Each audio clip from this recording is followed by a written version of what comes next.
મિત્રો, મારું નામ દીપા છે અને મારી ઉંમર 27 વર્ષની છે. હું એક બહુ મોટા દુઃખમાંથી પસાર થઈ છું, કારણ કે હું વિધવા છું. મારા પતિના અવસાન પછી મારું આખું જીવન સાવ બદલાઈ ગયું. મિત્રો, ઘરની બધી જવાબદારી મારા ખંભા પર આવીને પડી અને એકલતા છાયાની જેમ હંમેશા મારી સાથે રહેવા લાગી. સવારે સાંજે ભલે હું કેટલુંય કામ કરી લઉં, મન ક્યાંક ને ક્યાંક ભટકતું રહેતું અને આંખોમાંથી અજાણતા જ આંસુઓ વહેતા. દિલમાં હંમેશા એક જ પ્રશ્ન ઉઠતો, હવે હું આગળ શું કરું? મારું ઘર રસ્તાની પાસે હતું અને થોડે અંતરે જ એક મોટી કંપની હતી. ત્યારે મને વિચાર આવ્યો કે જો હું લોકો માટે ટિફિન બનાવવાનું કામ શરૂ કરું તો ઘરે બેઠા બેઠા કામ થઈ જશે, ઘરની પણ સંભાળ લઈ શકીશ અને પૈસાની પણ વ્યવસ્થા થઈ જશે. મારે કોઈ પાસે હાથ ફેલાવવાની જરૂર નહીં પડે અને પોતાની મહેનતથી કમાઈને જીવનને સહારો આપીશ. મેં એક દિવસ ઘરની બહાર બોર્ડ લગાવ્યું કે અહીંયા ટિફિન મળશે, જમવાનું મળશે. શરૂઆતના 5-6 દિવસ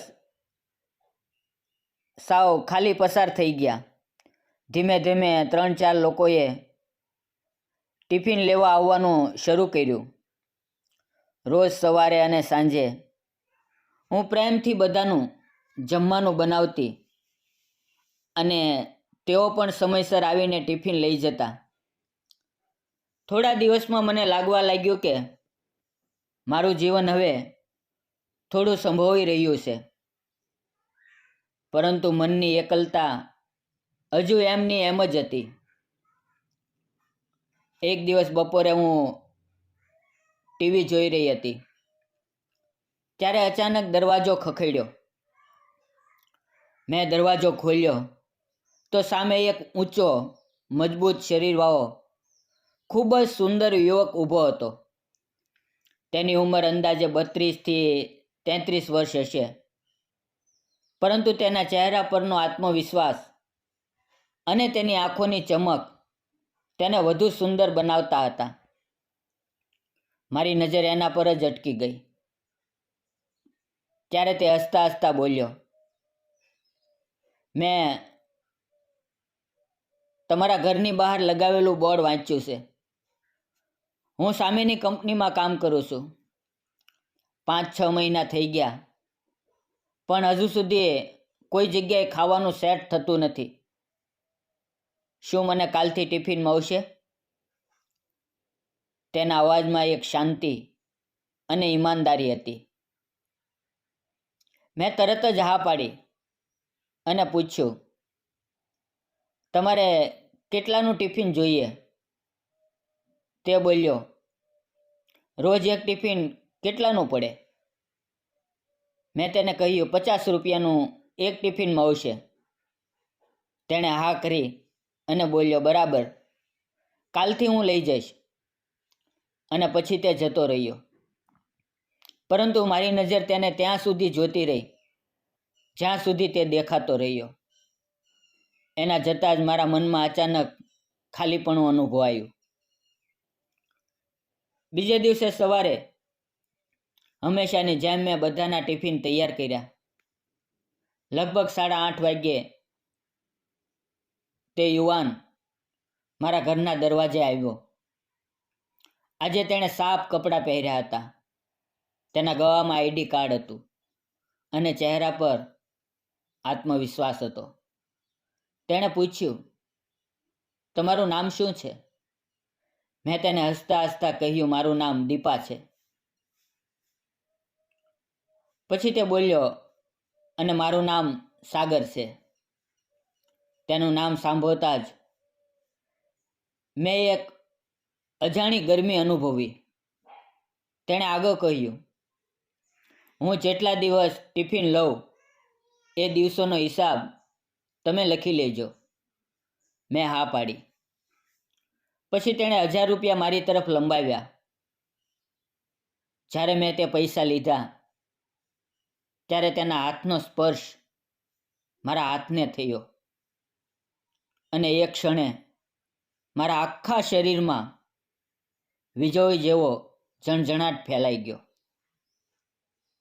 અમારી નજરો એકબીજાને મળી અને એ સમયે મને લાગ્યું કે મારા ખાલી જીવનમાં જાણે કોઈ નવી આશાની કિરણ ઉતરી આવી હોય.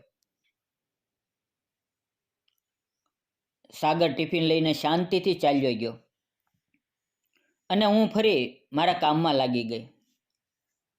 મિત્રો, આમ દિવસો વીતતા ગયા. સાગર રોજ સવારે અને સાંજે સમયસર આવતો. હવે અમારી ઓળખાણ વધવા લાગી અને બંને વચ્ચે થોડી હસતા બોલતા વાતો થવા લાગી. અને એ વાતોમાં પણ એક અજાણ્યું અપનાપણું અનુભવાતું હતું.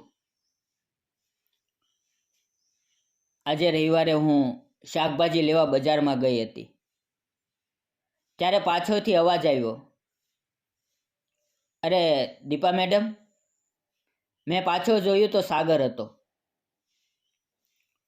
તે હસીને બોલ્યો, આજે તમે અહીંયા?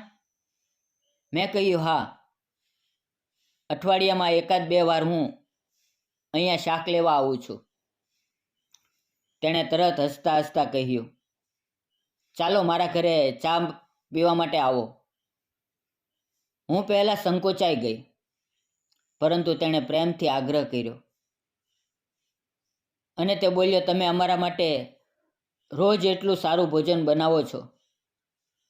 જો તમે મારી ચા ન પીવો તો મને ખૂબ ખરાબ લાગશે. એના શબ્દમાં એટલું અપનાપણું હતું કે હું ના પાડી શકી નહીં. હું તેના ઘરમાં પહોંચી ત્યારે જોયું કે ઘરને તેણે ખૂબ જ સજાવટથી રાખ્યું હતું. હોલમાં સુંદર સોફો, મોટું ટીવી અને રસોડું સ્વચ્છ હતું. સાગર સીધો રસોડામાં ગયો અને બોલ્યો, તમે બેસો, હું ચા બનાવું. ત્યારે મેં હસીને કહ્યું, તમે રહેવા દો, હું બનાવી દઉં છું. તે સ્મિતથી બોલ્યો, તે પણ બરાબર છે, પણ સામાન હું તમને બતાવી આપું. હું ચા બનાવવા લાગી અને સાગર મને જોતો રહ્યો. થોડી વારમાં ચા તૈયાર થઈ ગઈ, પરંતુ જ્યારે મેં તપેલી ઊંચકવાનો પ્રયાસ કર્યો ત્યારે તપેલી ગરમ હોવાથી મારા હાથમાં ઝુલસ લાગી ગઈ. સાગર તરત દોડીને આવ્યો અને મારા હાથને પકડીને ધીમેથી ફૂંક મારવા લાગ્યો.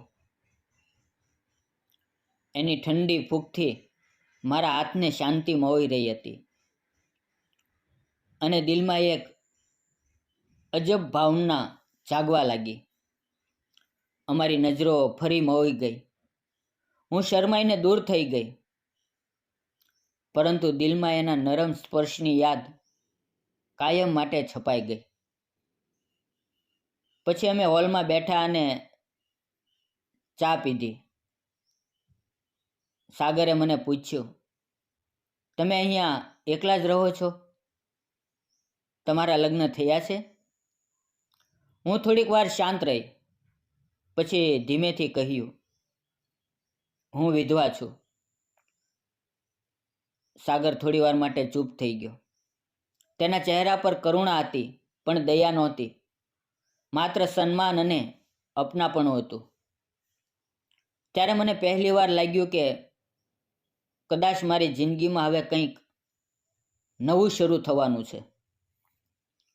તે ધીમેથી બોલ્યો, ખરેખર કહું તો તમને જોઈને તો ક્યારેય નથી લાગ્યું કે તમારા લગ્ન થઈ ગયા હશે.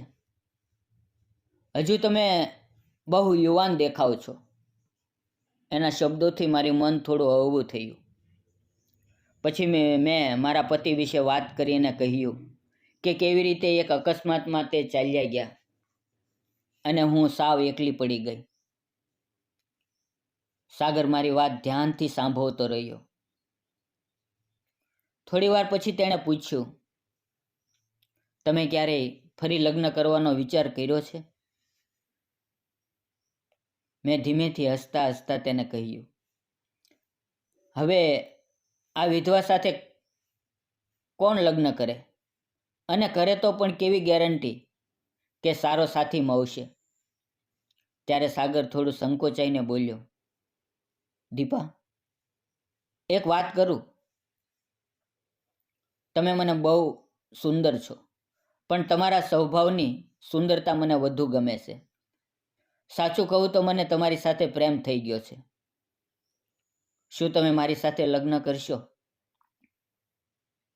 એના શબ્દો સાંભળીને હું આશ્ચર્યચકિત થઈ ગઈ. મિત્રો, મારી આંખો ભીની થઈ ગઈ. સાગરે મારો હાથ પકડીને કહ્યું, જવાબ માટે તમારે જેટલો સમય જોઈએ લઈ લ્યો, પણ મારા દિલનો પ્રેમ ક્યારેય નહીં બદલાય. તે દિવસ પછી હું સતત વિચારતી રહી કે શું કરવું. પણ એક દિવસ મેં હિંમત કરી અને સાગરનો હાથ પકડીને ધીમેથી કહ્યું, મને પણ તમે ખૂબ ગમો છો. તમારો સાદો સ્વભાવ અને સન્માનભર્યું વર્તન તેણે મારું દિલ જીતી લીધું છે. કેટલાય દિવસ પછી અમે સાદગીથી લગ્ન કર્યા. આજે હું અને સાગર ખુશીથી અમારું ઘર સંભાળીએ છીએ. મારા સાસુ સસરા પણ મને પુત્રી જેવું માન આપે છે. આજે મને લાગે છે કે ભગવાને મારા દુઃખો પછી સાગરના રૂપમાં મને નવું જીવન આપ્યું છે. મિત્રો, જીવનમાં દુઃખ કેટલું મોટું કેમ ન હોય, જીવન ક્યારેય અટકતું નથી. જો આપણને સાચો સાથી મળે તો જીવન ફરી ખીલી ઉઠે છે. ભૂતકાળ ભૂલીને નવી આશા સાથે જીવવું જોઈએ. મિત્રો, તમને વિડીયો પસંદ આવ્યો તો વિડીયોને લાઇક, ચેનલને સબસ્ક્રાઈબ અને એક નાની એવી કોમેન્ટ જરૂર કરજો. ફરી મળીશું આવતીકાલે એક નવી વાર્તાની અંદર. ત્યાં સુધી આવજો. આ તમારા ગુજરાતી મિત્રને સપોર્ટ આપવાનું ભૂલશો નહીં. ધન્યવાદ મિત્રો.